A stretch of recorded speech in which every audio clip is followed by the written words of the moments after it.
এখন যেটা সবচেয়ে বেশি প্রয়োজন আমরা বলে এসেছি এই মুহূর্তে, সেটা সবচেয়ে বড় প্রয়োজন হচ্ছে জাতীয় ঐক্য।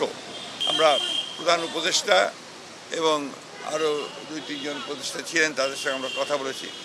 আজকে আমাদের আসার মূল উদ্দেশ্য ছিল যে সাম্প্রতিককালে যে উদ্ভূত পরিস্থিতি, বিশেষ করে গত কয়েকদিন ধরে যে আইন শৃঙ্খলা পরিস্থিতি, পরিস্থিতি এবং আপনার ছাত্রদের কয়েকটি কলেজের সমস্যা নিয়ে, এই বিষয়গুলো নিয়ে আমরা আমাদের যে দলের পক্ষ থেকে যে আমাদের উদ্বেগ, সেই উদ্বেগের কথা আমরা তাকে জানিয়েছি এবং আমরা আশা করেছি যে আমরা প্রধান উপদেষ্টা তিনি তার পরিষদ নিয়ে অতি দ্রুত এই বিষয়গুলোর শান্তিপূর্ণ সমাধানের ব্যবস্থা করবেন এবং দেশে যেন কোনো রকম অবস্থার সৃষ্টি না হয় যে সমস্যার মধ্যে দিয়ে বিভাজন সৃষ্টি হবে। এখন যেটা সবচেয়ে বেশি প্রয়োজন আমরা বলে এসেছি এই মুহূর্তে, সেটা সবচেয়ে বড় প্রয়োজন হচ্ছে জাতীয় ঐক্য। আমাদের সামনে এখন অনেক বড় চ্যালেঞ্জ রয়েছে। সেই চ্যালেঞ্জগুলোকে মোকাবেলা করার জন্য বিশেষ করে যারা বাংলাদেশের স্বাধীনতা সার্বভৌমত্বের প্রতি হুমকি হয়ে দাঁড়ায় অথবা এর যে স্ট্যাবিলিটি, এটাকে যারা বিনষ্ট করতে চায়, তাদেরকে প্রতিহত করার জন্য প্রতিরোধ করার জন্য আমাদেরকে অবশ্যই একটা জাতীয় ঐক্য গড়ে তুলতে হবে। সেই কথাগুলো আমরা আপনাদেরকে বলে এসেছি।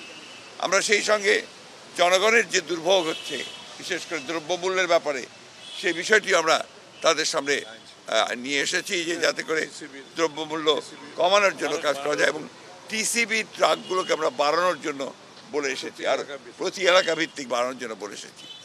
আমরা বলেছি যে আপনার যে ট্রাক চলাচল, যানবাহন চলাচল যদি নির্বিঘ্নে থাকে সেই বিষয় নিশ্চিত করার জন্য আমরা তাদেরকে অনুরোধ করেছি।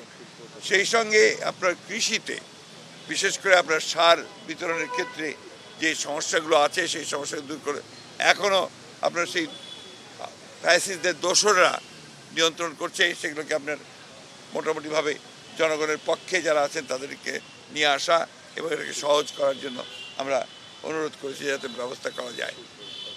সেই সঙ্গে শিল্প উৎপাদনের ক্ষেত্রে আমরা বলেছি যে যেন আপনার এই নর্মাল যে আপনার অ্যাক্টিভিটি সেটা যেন চালু থাকে, বিশেষ করে শিল্পাঞ্চলে শ্রমিকদের বেতনের ক্ষেত্রে যেন কোনো আপনার বাধা সৃষ্টি না হয় এবং তারা যেন বেতন পান। তার জন্য প্রয়োজনে সরকারকে ঋণ দেওয়ার জন্য আমরা বলেছি যে বেশি করে ঋণ দিয়ে তাদেরকে সেই বেতনের ব্যবস্থা করতে হবে। আমরা আরেকটা বিষয় অত্যন্ত গুরুত্বপূর্ণভাবে বলে এসেছি হচ্ছে যে ইউনিয়ন পরিষদ যেগুলো এখনও আছে, এই ইউনিয়ন পরিষদগুলো বেশিরভাগ সময় সেই ফ্যাসিস্ট সরকারের আমলে জবরদস্তি নির্বাচন করে তাদের মতো করে নিয়ে এসেছিল। এটাকে অবিলম্বে আমরা মনে করি যেহেতু সিটি কর্পোরেশন ভাঙা হয়েছে, পৌর কর্পোরেশনগুলো ভাঙা হয়েছে, উপজেলা ভাঙা হয়েছে, সুতরাং এটাকেও ভেঙে দিয়ে পরবর্তী নির্বাচনের মধ্যে দিয়ে নিয়ে আসবে এবং ট্রেড বডিগুলোকে ভেঙে দিয়ে আমরা বলেছি যে কি নির্বাচনের মাধ্যমে এটাকে আপনার পুনরায় আপনার সুষ্ঠুভাবে নিয়ে আসার জন্য আমরা বলেছি। সামগ্রিকভাবে আমাদের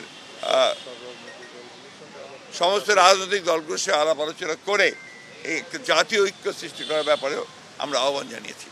আমরা সেই সঙ্গে আপনার এটাও বলেছি যে আমাদের নির্বাচন যেটা সবচেয়ে বেশি প্রয়োজন, সংস্কারগুলোকে আপনারা সম্পূর্ণ করে অবিলম্বে যত দ্রুত সম্ভব রোড ম্যাপ দেওয়ার কথা আমরা বলে এসেছি যে একটা রোড ম্যাপ অত্যন্ত জরুরি।